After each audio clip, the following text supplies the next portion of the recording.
Welcome to Chillin' 101. We hope this video helps. In this video, I will explain how to use medium pet treats to grow a garden.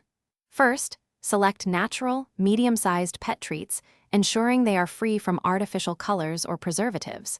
These treats can provide beneficial nutrients to your plants. Next, you will need to prepare the treats by crushing them into a fine powder.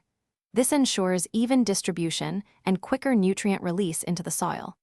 This method is a simple way to enrich your garden naturally. Pet treats can be surprisingly beneficial for your garden, acting as a slow-release fertilizer. The protein content, often around 20 to 30%, gradually releases nitrogen, a key nutrient for lush green foliage. Additionally, ingredients like bone meal contribute phosphorus, vital for robust root systems and abundant flowering. Calcium, another common component, strengthens plant cell walls, making your plants more resilient against environmental stresses and diseases. It's a natural boost for healthy growth.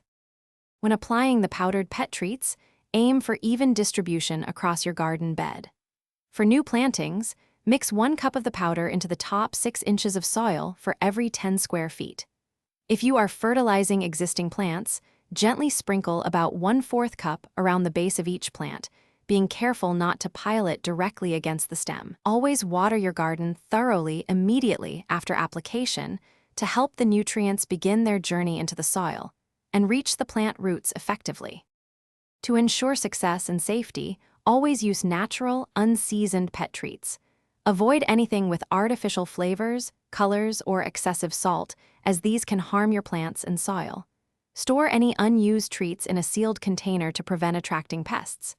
After application, observe your plants for a few days. If you notice any adverse reactions, reduce the amount next time. Also, it is wise to keep your own pets away from freshly treated garden areas until the treats have fully integrated into the soil, typically after a good watering. Thanks for watching. Consider subscribing if we helped you.